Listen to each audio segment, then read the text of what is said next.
I used to believe that family meant safety. I thought blood automatically came with loyalty, protection, and love. That was the lie that I grew up on. Nobody prepares you for the moment when you realize the people closest to you can become the ones most committed to your destruction. And what makes it worse is they never come looking like enemies. They come smiling, you know. They come hugging you at birthdays, various holidays, asking about your business, telling you how proud they are of you, while secretly studying every detail of your life, like researching, for your downfall. I started noticing it slowly. Every time something good happened for me, certain relatives would go quiet.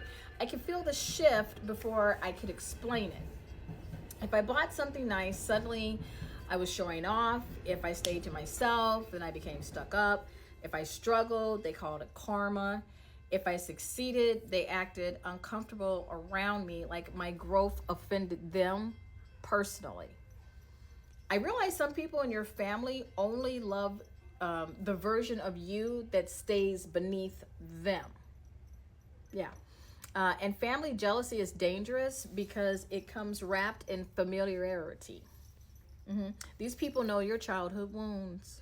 They know what broke you, who abandoned you, what you cried about when nobody else was around, right? They know exactly where to stab you emotionally because they helped to create the scars. I watched relatives sit at, tables eating food that I fixed and or gave them money to eat. Yeah. And they were, gossiping behind my back about me. I watched women in my own family turn every accomplishment into silent competition. Suddenly, it wasn't enough for me to succeed. They needed me to fail so they could feel comfortable in their own lives. Yes, yes. What really opened my eyes was realizing how fake concern, how much fake concern, actually existed in my bloodline. Some people don't ask how you're doing because they actually care how you're doing. They ask because they're searching for cracks. Yeah. They want to know if your relationship is falling apart or if your money is low, right? Or if your mental health is risky. These are the questions that they're asking you. They want to know if your business is struggling, not so that they can help you. No, that's not that. But so they can run it back to the family group chat with fresh entertainment. Okay? Yeah. I learned that some relatives bond through gossip and dysfunction. And then your pain is their social currency. That's how they get rich. Yes. And the women, that part hurt differently. Because see, nobody talks about the silent warfare that can exist between women and families. It's not discussed enough. Cousins competing over attention, sisters secretly resenting each other's beauty or relationships or opportunities or confidence, right? Like women smiling in pictures together while privately comparing their body parts, lifestyles, and the men that they're dating or married. Woo, baby, bye. Okay. I watched some of the same women who told me they love me try to humble me at every chance that they got. Backhanded compliments, passive aggressive comments, fake support, secret envy behind that. Girl, I'm just joking. It became real exhausting to figure out who genuinely loved me and who was secretly keeping score. Then came the betrayals that changed me permanently. Private conversations repeated word for word. Family secrets exposed at gatherings. People weaponizing things that I trusted with them during my lowest moments.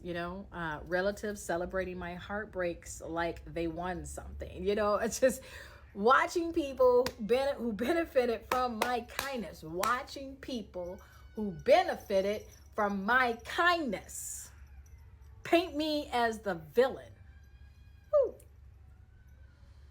Because my boundaries, God, made them uncomfortable. That was the hardest lesson of all.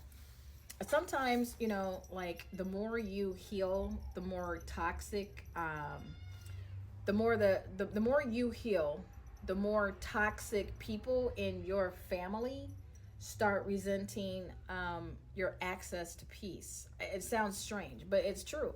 And like nobody tells you um, that this kind of betrayal messes with your spirit differently, because it does.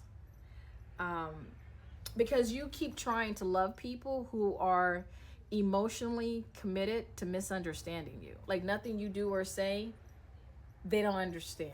And then they start telling you, well, I'm sorry that you feel like that, but you created this. I'm not making up my feelings. You created these feelings. Oh God. It's all because, you keep hoping that blood will eventually create accountability, and it doesn't. But see, some families are built on competition, dysfunction, secrets, and survival. Some people were taught to envy instead of to heal. They were taught to compare instead, or to compete instead of connect, right? To tear down instead of growing. I finally realized that I wasn't crazy for feeling drained being around certain family members. Like my intuition had been warning me for years, but my mind refused to accept it. Sure did.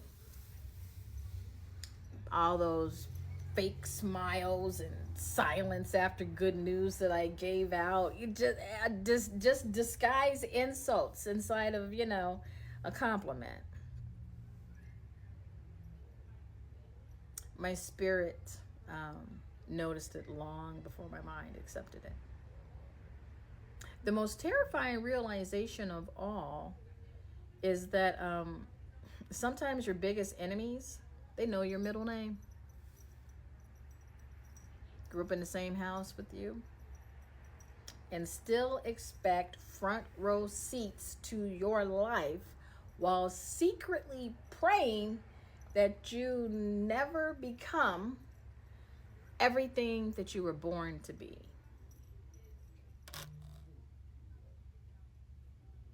And thank you for 7 minutes of my story. This is fiction and nonfiction. Cypher Flower Power Hour. Amen. Okay. Stay tuned for episode 2, Toxic Kin.